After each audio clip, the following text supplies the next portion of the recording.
Pas sulmit shkatrimtar nga dronët Ukrainës në bazat e avionëve strategjik rus, heshtja e Rusisë zgjati pak. Prej fundjavës së shkuar, akmarrja për dëmet ushtarake dhe morale nuk ndalet më. Të shtunën, prej sulmeve me rreze të gjatë veprimi, një bunker nëntoksor me vlerë ushtarake pranë Luckut të Ukrainës thuhet se u shkatrua. Sipas burimeve ushtarake dhe imazheve satelitore, aty kishte 56 raketa Storm Shadow britanike, 32 raketa Patriot amerikane dhe 53 raketa balistike Atakms. Rusët morën përgjegjësinë për sulmin, duke i quajtur atë një goditje shkatruese ndaj aftësive të sulmeve të thella dhe mbrojtjes ajrore të Kievit. Por zyrtarët Ukrainas nuk e kanë konfirmuar humbjen. Nëse do të verifikohet, do të regjistrohet një nga dëmet më të mëdha të rezervave të raketave. Por duket se rusët nuk u ndalën këtu. 2 ditë më pas u kryen sulme ajrore me rreth 300 dronë në zemër të Ukrainës, në Kiev, por edhe në Odesa. Në qendër të kryeqytetit u dëgjuan mbi 12 shpërthime, si dhe zhurmat e 10 dronëve. Bilanci 3 të vdekur dhe 8 të plagosur. Guvernatori Oleg Kiper bëri të ditur se dronët rus goditën një maternitet në Odesa dhe disa shtëpi. Fatmirësisht pacientët dhe personeli mjekësor u evakuan në kohë.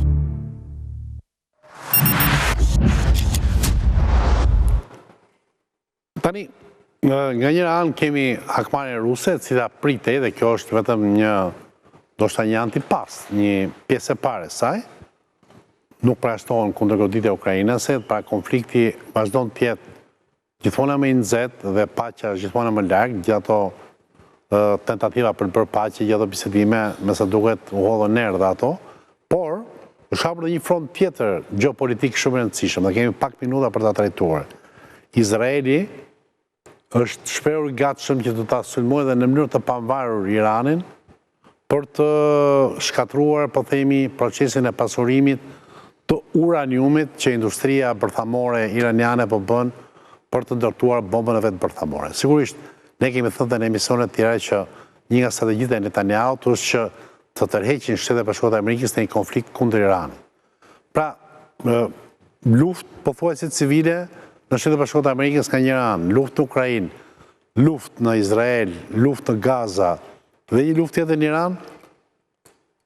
Zotë Shala, çfarë po ndodh?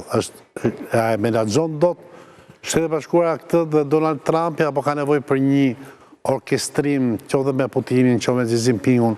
Mos duan të gjithë aktorët të zbresin në një lloj negociate të një kupole, sepse vatrat janë larg nga njëra tjetra, janë shumë të rrezikshme. Vatrat janë larg, nuk janë të lidhura me njëra tjetrën, sepse ndryshe do ishim në një luftë botërore, por që kanë efektet e tyre, ndikojnë në zhvillimet gjeopolitike. Kjo rasti i Iranit është një problem shumë i madh, pasi ka qenë shtruar që në fillim për zgjidhje. Kemi njëra anë Izraelin, i cili çështjen e armatimit bërthamor të Iranit e qunë çështje ekzistenciale. Pra, nëse Irani do bëhet fuqi bërthamore, ai qunë çështje që është kërcënim për ekzistencën e Izraelit dhe është për të besuar, sepse udhëheqja iraniane thotë që Izraeli duhet zhduket nga ato territore, si shtet.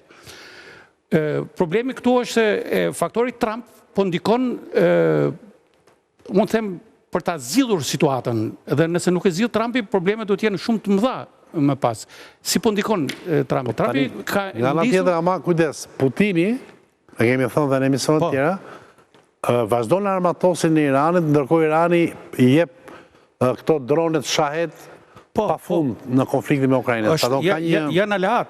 Ka një aleancë. Bile në biseda fundit telefonike midis Putinit dhe Trumpit, Trumpi tha që në pjesën e dytë diskutuam për programin bërthamor të Iranit, ndërkohë që Putini u shpreh që edhe ne mund ta ndihmojmë, pra do të përfshihet, dhe është i përfshirë. Problemi me Izraelin, unë them që nuk është aq kollaj se Izraeli mund të ndërmarrë sulme. Nuk e di nëse keni informacionin. Ka bërë Izraeli sulme aerore, se nuk do bëj sulme toksore. Do t'i përmenim dhënat e fundit. Iranianët kanë bërë një deklaratë zyrtare, autoritetet larta ushtarake, që Irani zotron informacion të klasifikuar të gjithë kapaciteteve bërthamore të Izraelit, pra instalimet bërthamore të Izraelit. Dhe gjysmore pasi presidenti Trump komunikoi me presidentin, me kryeministin Netanyahu, dhe i tha atij që nuk do ta godasë sepse do t'i japim edhe mundësi për bisedime, kanë bërë një deklaratë iranianë dhe thonë nëse do godas Izraeli, ne do godasim instalimet bërthamore. Po.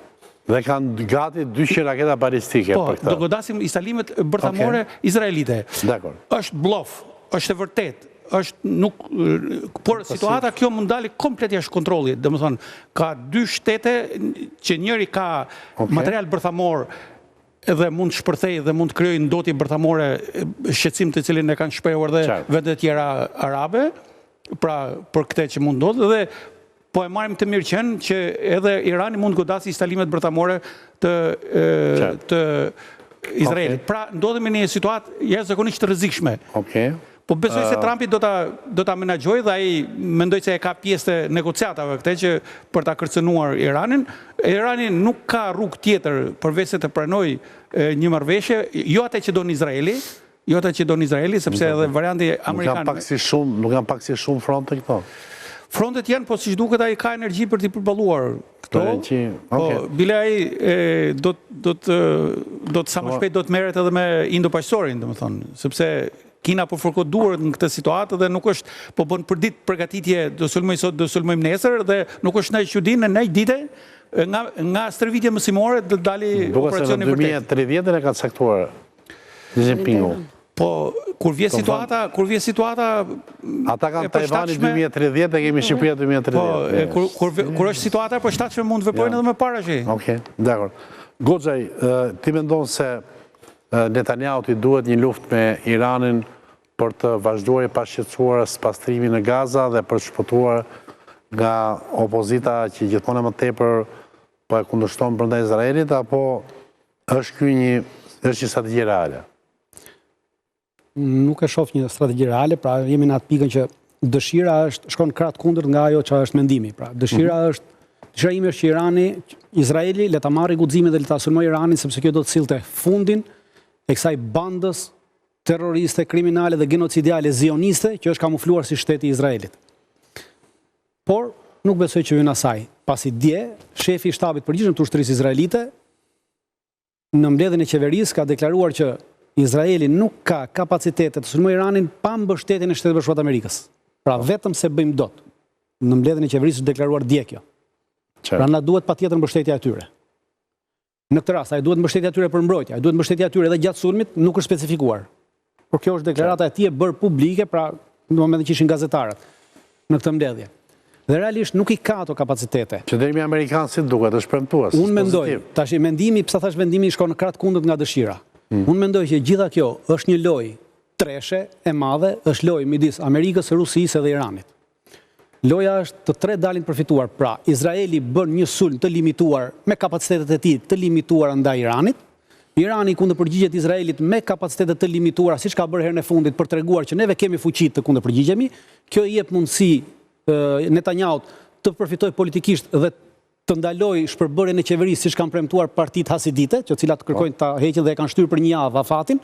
Në rast se bëhet ky sulm, atëherë ato e heqin nga opsioni këtë gjë, sepse jemi në një luftë të re me Iranin dhe nuk bëhet kjo, pa përfiton. Kemi një marrëveshje ndërmjet Teheranit dhe Jeruzalemit, po më thua dhe? Jo, marrëveshja është ndërmjet Teheranit, Rusisë dhe Amerikës, dhe në këtë rast, duke u bërë kjo, atëherë Trumpi thotë që neve të riqemi nga Ukraina sepse nuk kemi më, sepse duhet merremi me këtë problem të luftës këtu, dhe Ukrainën ja lë evropianëve që nuk kanë asgjë në dorë dhe bën domethënë të bëjë Rusia çfarë dojë në këtë pikë. Dhe e fundit, në këtë moment Trumpi bën marrëveshje, pra Irani pranon marrëveshjen dhe Trumpi pranon marrëveshjen ofruar nga Irani, duke thënë Izraelit që nuk ose duhet shkojmë në një luftë totale dhe për ndërprer luftën totale më mirë të pranojmë këtë marrëveshje. Pra është një marrëveshje e përgjithshme ku të gjithë dalin të fituar dhe të humbësit e vetëm në këtë gjë dalin vetëm palestinezët në Gaza. Pasi kjo po të bëhet, hiqet vëmendja totalisht nga Gaza dhe Ukrainasit. Pra dy vendet që po cënohen, pra Ukraina që po cënohet si shtet, që rrezikon të zhbëhet dhe Palestina që rrezikon të zhduket për shkak të genocidit izraelit. Okej. Bozheku si e gjykon? Deri diku jam dakord, po situata nuk mendoj që është kaq e thjeshtë, sepse janë disa fronte që po riaktivizohen, pa aktivizohen dhe ajo që realisht ndodhi sot, dhe dua ta ka pak me ato që thatë ju në fillim me pjesën e avionit të Indis, ku jo shumë, për para një muaj ne kishim dhe konfliktin të pjesës së Pakistanit me Indin. Pra ishte një front tjetër, do thua si çfarë lidhje ka. Janë të gjitha në një zonë, në një situash, pjesa e zonës geopolitike ku po zhvillohet situata janë aty. Janë të gjitha vende që kanë armë bërthamore. Ky është problemi. Pakistani dhe India. Pakistani ka armë bërthamore dhe India. Pakistani ka. Për këtë e kisha. Së ndoqa me vëmendje. Në këtë pjesë. Dhe pjesa Ukrajinës nuk mendoj që do të jetë zgjidhja as që do fitojë Ukrajina nga kjo gjë, sepse... Jo, nuk fiton Ukrajina, tha Ukrajina shumë se umbet. Okej, s'me do se the fiton. Gaza dhe Ukrajina. Gaza, mua më vjen shumë keq ta them, po fati i Gazës është shkruar tashmë. Nuk është shkruar. Dhe Netanyahu fatkeqësisht më vjen keq ta them dhe po e nënvizoj. Por Netanyahu i shërben kauzës dhe do të qëndrojë aty. Sepse deri në provë të kundërt, mbështetjen amerikanëve ka absolute. Dhe ne e dim se cili është qëllimi, ose më saktë gjatë gjithë kohës analiza e Trumpit dhe deklaratat e tija kundrejt Iranit. Pra, të mendoj që ka një marrëveshje të eshtur kaq të pastër. Megjithatë, Trumpi për herë të parë, në mënyrë eksplicite, i ka tërhequr vëmendjen Netanyahu të mos guxojë të sulmojë Iranin, sepse nuk do ketë mbështetje amerikane pa kushtizuar. Problemi është që Trumpi ndryshe flet e ndryshe vepron. Në mënyrë absolute, jo. Pullumbi, ndryshe flet, ndryshe vepron. Jo, Trumpi është njeri i fjalës, as tregon fare. Trumpi tha që nuk do lejoj hapjen e kufive dhe e pam çfarë po bën. Po kufit janë një gjë geopolitika në luftë. Tani shkojmë te geopolitika. Në mënyrë absolute, jo. Trumpi ka thënë që do venosin paqen si në Gaza, si në Ukrainë. Edhe me Ukrainën, në janare kishim paqen. Trumpi nuk ka nollë ndonjëherë që një president amerikan të jetë aq i prem kundër Izraelit. Trumpi e bën. Që i tha kundër iniciativës Izraelit. Po çai tha Trumpi? E ndaloi pra. Thjesht bëri atë raportin me Rusin nga ana tjetër. Tani ti do ta bësh interpretimin si do ty apo faktin? Interpretimi duhet të bëhet me faktin dhe gjithë situatave mbështetëse. Nuk ka interpretim absolut. Trumpi i kundërshtoi Netanyahut në mënyrë të prem që nuk duhet ta sulmosh Iranin dhe pikë. Nuk duhet ta sulmosh në cilën formë? Një sekondë, në cilën formë? Se deri tani nuk ka patur ngritje me njëra tjetrën. Trumpi ka pas ngritje dhe është duke bërë tentativa për paqen dhe për këtë po fut në lojë dhe një aktor të rëndësishëm që është aleat Iranit, Putinin. Dhe duke Putini ka hyrë vetë, ka histori të botën e vetë, si duhet të gjëra tjera. Putini duhet për gjëra tjera. Ka shkëmbimet e veta. Jo si mas preferenca. Po s'është preferencë për asnjë. Trumpi ka folë me Putinin dhe ka thonë që do në animosh edhe për me luftën. Po Trumpi ishte dhe ai që Putinit i tha e këputi 500 fjalë. Tani Trumpi nga burri mirë po burri keq. Trumpi ka bërë shumë për 5 muaj. Dhe Trumpi ka lënë dinamik botës, ajo jep dhe ju mundësi me interprenu. Zjarri ishte dhe zjarrin peshu në aty komune dhe do ta shohin shumë shpejt kudo. Dhe ju dha ju mundësi për me interpretu. Shif, dhe ju ka dhe mundësi. Ju përvitoni nga Trumpi. Dhe tani vazhdo që interpretoni Trumpin gjithë ditën. Tani më falë. Ju thoni e shuan. Unë po them që aty kus mundet jetë benzin, shumë në Gaza, nuk mundet jetë dhe benzini. Jo, në mënyrë e la 3 muaj në armë pushim. 3 muaj Gaza, po Gaza po masakrojë. Tani të jemi njerëzor në të parë pastaj për pjesën e pushim 3 muaj nuk është të pjesës penale. Po vdesin fëmijë në Gaza, mama. A keni marrë, Do të flasim për Trumpin, do të flasim për krimet. Tani Trumpi a bërë një arritje të madhe që këta duket se kanë pa. Po pritë mos më vendosë, një dali ta thot. Po s'të lënë ta sepse tani shoqëri që do erdhi Trumpi president dhe për këta se çfarë do flisë ftoi dhe si ekspert. Po jo, Jo, nuk ka rëndësi, do jam Trumpist vet. Tani më falë, unë kam për knaqësi të mbështes vlerat konservatore dhe këtë unë jam stoik dhe kam qenë gjithmonë. Tani këta nuk e di Tjetë mirë. Jo, kam qënë ditë të vështira, 2020-ën, kur tjetë si përmenë që Jo, kam qënë stoik dhe i qëndru shumë dhe din. Tani, Trumpi pat një arritje shumë të sukseshme që këta duket nuk e kanë kap, marrëveshja me Kinën për tarifat, luftat tregtare. Kjo rriti tregjet dhe është një arritje për zhvillimin e ekonomisë edhe amerikane dhe ndikon edhe në tregjet botërore. Dhe kjo impact pozitiv e ndihmon dhe jep avantazh në të gjitha frontet e tjera. Dhe Trumpi në këto 5 muaj ka arrit pa pushim punoj si për paqen në Gaza, si për konfliktin nërmjet Izraelit dhe Iranit, që Iranin ta detyroi që mos tjetë prodhues i armëve bërthamore, dhe Trumpi e përjashtoi Iranin dhe e hoqi nga ajo listë, pra ka dhënë veprime konkrete kundër Iranit, dhe përveç asaj janë bërë 2-3 takime për vendosjen e paqes në Ukrainë dhe ka pas shkëmbime, si të burgosuris, ka pas edhe shkëmbime mes pengjeve, mes Ukrainës dhe Rusisë. Tani, për 5 muaj janë arrit shumë, jo, këta nuk kanë pa 5 vjetë që bëjnë këshu si kur s'ka në lasë. Shkëmbime Ju jeni nihilist. Ju jeni nihilist. Tani mos u bëni nihilist. Tani ju veç nihilist jeni. Dhe ju do akuzoni. Shkëmbime robëri s'ka pasur edhe para Trump. Po jo s'ka pas. Me falë, kur ishte takimi funit në Stamboll, mor zotri, su taku në mod 2 palë. Shkëmbime robëri s'ka pasur. Shkëmbime robëri s'ka pasur gjatë gjithë. Tani ju doni, e dim që ka pas, por 2-3 vjetë, takimi i funit, mes palve, kur ishte? Dështoj me një sukses të papar. Ashtë dështoj se Ukrajina e bëri Rusin, i hyri teritorin e vetë, i dëmtoj pjesën e qarishin raketa gjëra, dhe nga ana tjetër ja ktheu. A bo bizime, tani lufta nuk mëllet me një biton, mos t'jemi naiv dhe thomë që lufta mëllet me një boton. Më falë gjej. Këta du të kuptojnë që kur ulen në bën negociata, atëherë ka progres. Dhe negociatat ulen 3 herë për 5 muaj. Kjo falë vendosmërisë Donald Trumpit. Tani këta menojnë se Trumpi do shkel butonin dhe do myll gjithë problemet e botës. Kjo është naive. Tani ai po bën përpjekje. Trumpi mendon që do ta mbyllë me buton. Ne po themi që s'mbyllet me buton. Çfarë prit mos ngataroj gjërat. Trumpi thotë që mbyllet me buton. Jo se ka thënë dhe vazhdojmë të themi që nuk e ka thënë. Pa e ka thënë e mbyll brenda ditës. Lere mërë se kjo është prapë. Po tani kjo është bëjësit. Pa e ka thënë e mbyll me i telefon. Më falë, kjo thuhet e mbyll me i telefon, që do të thot? Kur thua e mbyll me i telefon, a do të thot me buton? Tani nuk është me buton. Kur thua e mbyll me telefon, ajo është dhe showman. a do të thot që e mbyll me i buton? Ka një buton. Që ju si kur të mos ta kite thona. Me që do mereshit ju? Vërë logjikën punë. Më ne kemi dhe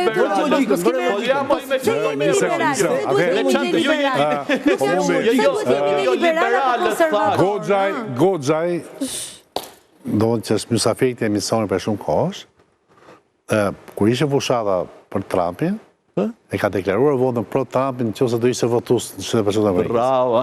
Pra kemi të bëjmë me një, apo, se mos... Absolutisht po. E kemi thënë këtë...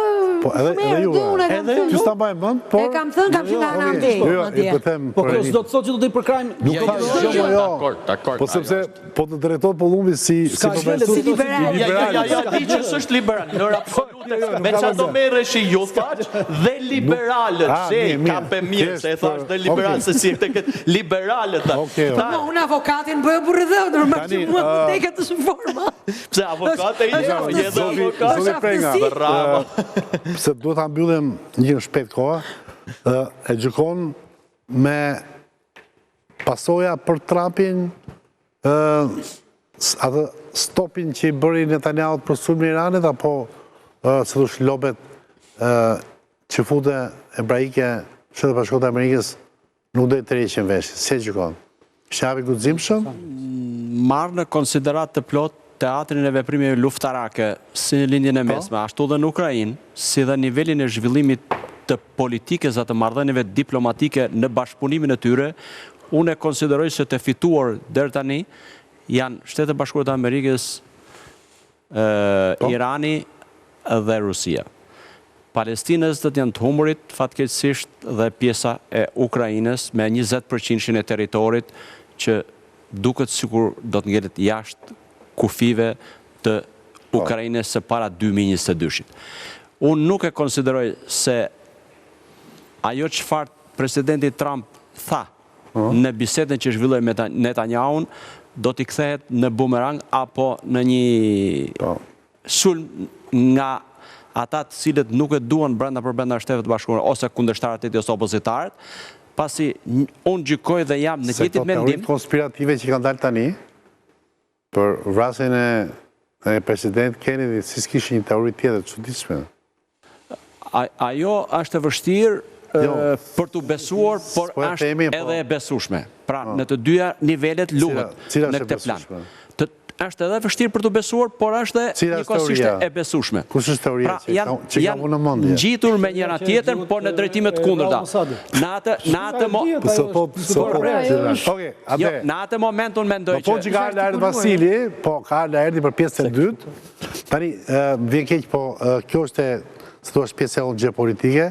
Në pjesën e dytë do me jemi me spakun, me arrestimet që priten, me arrestimet që bëhen dhe që nuk deklarohen, dhe njëkohësisht faktin që opozita ka mbetur vetëm, ka vënë një titull unë, që tash e lexoni më vonë, Berisha në këmbë, demokratët duket shkruar në gjumë, kemi kauzën e Aulon Kalas, e këtyre që akuzojnë gjithë dynjan për vjedhje votash brenda llojit, pra mos u largoni se pjesa e dytë është shumë interesante. Faleminderit zoti Shala, faleminderit Enida, faleminderit zoti Pollumbi, Goxhe dhe Gjerald Prenga për këtë zbërthim dhe me pasion. Që kur vjen momenti që gjeopolitika në vend që të analizohet ftohtë, dizën gjaka dhe në gjeopolitikë, do thotë që ja kemi arritur qëllimit dhe prandaj na imitojnë gjithë dhe mirë bëjnë, s'ka problem. Rëndësika që origjinali është origjinal, kopjet janë provë që origjinali është interesant. LV, Optika Luani, publicitet dhe jemi gati për pjesë e dytë, Laerti ka ardhur, Auloni ka ardhur, Anduena Labani ka ardhur, dhe Arben Meçi besoj që ka ardhur. Ecim.